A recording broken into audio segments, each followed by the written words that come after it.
All right, no $100 oil today. No closing of the Straits of Hormuz. Anyway, joining us, Dan Brouillette is a former energy secretary, and my good friends Art Laffer, former Reagan economist, Steve Moore, host of More Money on WABC Radio. Gentlemen, thank you. Dan Brouillette, fake news, right at just almost at the start of the show, Reuters, listening to the IRGC, if you can believe that the Straits of Hormuz are being closed by Iran. Our Jennifer Griffith, who's a national security correspondent, said, nope, no such thing. And I'd wonder, how we're going to close it with canoes or rowboats? I mean, their Navy has been completely decimated. And most of the trouble is insurance in the Straits of Hormuz, the risk. But anyway, you know the story better than us. What's the story? We going to 100 or not? No, we're not going to 100, Larry. We're not going to 100. I think, the media has a lot of this overblown. Look, let's be honest. An 8% increase in the price of oil, are we going to feel that? Yes, consumers are going to feel some of that in the near term. There's no question about that, or in the short run, I should say. But this has nowhere near the impact as past events that we've seen. I mean, back in the Gulf War days, oil spiked nearly 40%. Larry, when you and I were in office in 2019, we had the Iranians attack the Abqaiq facility in Saudi Arabia, a refining facility. It jumped 15% in one day. I mean, those are real impacts. When we saw Russia invade Ukraine, it jumped, roughly 35%. In a handful of days. So, I mean, in comparison, this is a very modest increase. It is an increase, but what we're seeing are really the reflections that traders are placing on the risk that's involved. And what you just announced here, and what you just said was, yes, it's not the Iranian Navy that's closing the Strait of Hormuz. It's insurers. Yeah. They're trying to price that risk, and they're pulling the insurance policies back. Yeah. And shippers are saying, I'm not going to ship. They're jacking up rates by 50 to 100%. Okay, I don't necessarily blame them. I'm just saying that's probably the biggest contributor. Did we put up the chart? We have a fabulous chart of oil prices.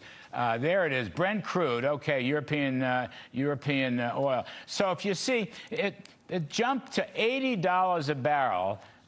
With the Israel-Iran, okay? And then you can see here, we haven't hit $80 a barrel yet. We're actually still, Brent crude is, I don't know, it's in the low 70s still. If we hit 80, we'll hit 80. But you'll also notice how after the first 80 hit with the Israeli-Iran war, look how it fell after that.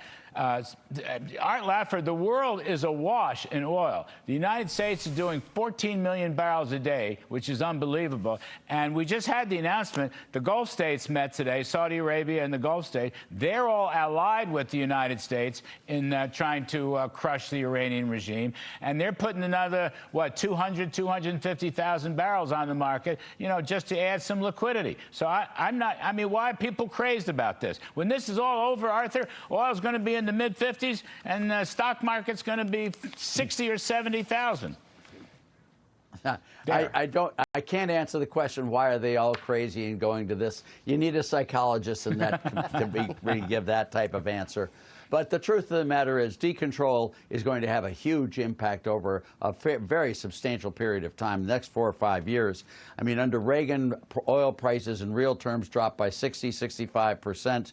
It was just an amazing drop in that we're just in the beginning stages of that with oil, with our decontrol thing there. We've also got Venezuela now back under control with oil coming out of there.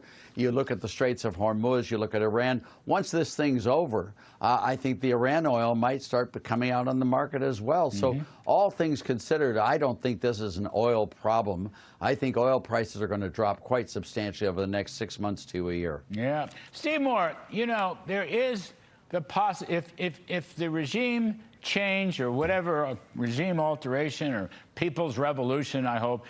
But anyway, if we get rid of this horrible terrorist regime, you have the possibility with freedom to have entrepreneurship and more investment, more trade.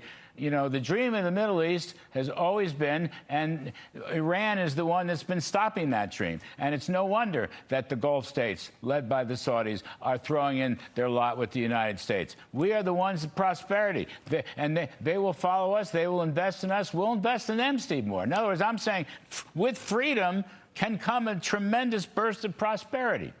And that's exactly what the Iranian people want. That's what everybody wants, is freedom and prosperity. And Trump is spreading it around the globe. I just want to go back to something Dan was saying, because, you know, you guys did such an amazing job on energy policy in Trump's first term.